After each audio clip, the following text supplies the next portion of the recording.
ଯେକୌଣସି ବ୍ୟକ୍ତି ପାଇଁ ଖାଦ୍ୟ ବସ୍ତ୍ର ସହ ସୁରକ୍ଷିତ ବାସଗୃହ ଜରୁରୀ। ଗୋଟିଏ ପକ୍କା ଘର ତିଆରି କରିବା ଏବେ ବି ଅନେକ ଗରିବ ପରିବାର ପାଇଁ ସ୍ୱପ୍ନ ଭଳି। ଭଙ୍ଗା ଚାଳିଆରେ ଜୀବନ ବିତାଇ ବର୍ଷା ଖରା ଓ ପ୍ରାକୃତିକ ବିଉତ୍ପାତକୁ ସାମ୍ନା କରୁଥିବା ଏହି ସାଧାରଣ ପରିବାର ପାଇଁ ପ୍ରଧାନମନ୍ତ୍ରୀ ଆବାସ ଯୋଜନା ଏକ ବରଦାନ ପରି। ବିକଶିତ ଭାରତ ସଂକଳ୍ପ ଯାତ୍ରା ସମୟରେ ନିଜର ଦୁଃଖ ଓ ଦୁର୍ଦିନକୁ ମନେ ପକାଇ ଭାବବିହ୍ୱଳ ହୋଇପଡ଼ନ୍ତି ଅନେକ ହିତାଧିକାରୀ। ପିଏମ୍ ଆବାସ ଗାଁ ଗାଁରେ କିପରି ମାଟି କୁଡ଼ିଆକୁ ପକ୍କା ଘରରେ ପରିଣତ କରିଛି ସେ ସମ୍ପର୍କରେ କୁତରଙ୍ଗ ପଞ୍ଚାୟତର ବିଲ ମୁଗବାଡ଼ି ଗ୍ରାମର ହିତାଧିକାରୀ ସର୍ବେଶ୍ୱର ଦାସ କହନ୍ତି। आगे आज्ञा कच्चा घर रोली वर्षा पानी शीत सबकिछ मत लगुला माकड़ डेईकी भांगी देउथिले। एबे प्रधानमंत्री आवास योजना पाइबा परे मु अत्यंत खुशी रे अछि। आम पिला छुआ मध्य भलरे अछंती। एपरी समय थिला चुली मुंडरू उठिबाकू महिलांकू तर मिलु नथिला।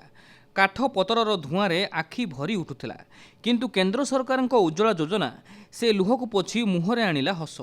गाँ गाँव में प्रधानमंत्री उज्ज्वला योजना महिला मानक पई आनिछि अपार खुशी। उज्ज्वला योजनारू मिलुथुवा लाभ संपर्क में ढोल पंचायत डिहमुगबाड़ी ग्रामर हिताधिकारी शुभलक्ष्मी सेण और सबिता दास कहती। उज्ज्वला गैस रोषे करूथिबारु हम पिला माने पाठ पढ़ाई पारुछु अलग काम करि पारछु। आम देह भी भल रहउछि।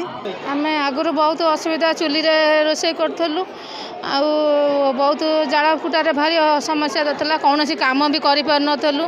पिलांको पाठ साठ भी पाठ पढ़ाई पार नथलु। सब बेले से रोषे उपरे जाला फुटा आनिक करथलु। मोदी सरकार उज्ज्वला पाइबा दसरु आमे सब बेले किछिटा काम करि पारछु। दिन थिला बैंक अकाउंट गाँ गहलीर लोकमाननक पई स्वप्न होइतिला। एबे किंतु पीएम जनधन योजना से स्वप्न को सफल करिछि।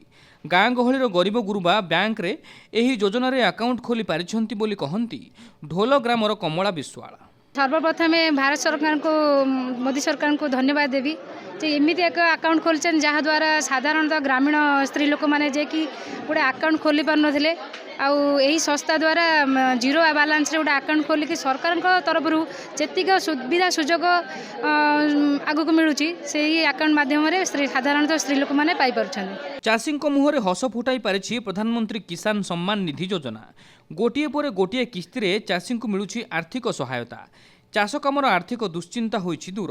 ए संपर्क में जमरा ग्रामर हिताधिकारी बीरेन स्वाई कहंती। पीएम किसान पाइबा द्वारा आम बहुत आमर चाष कार्य लगुच जोटा कि वार्षिक आमको 2000-6000 टका मिलूँ।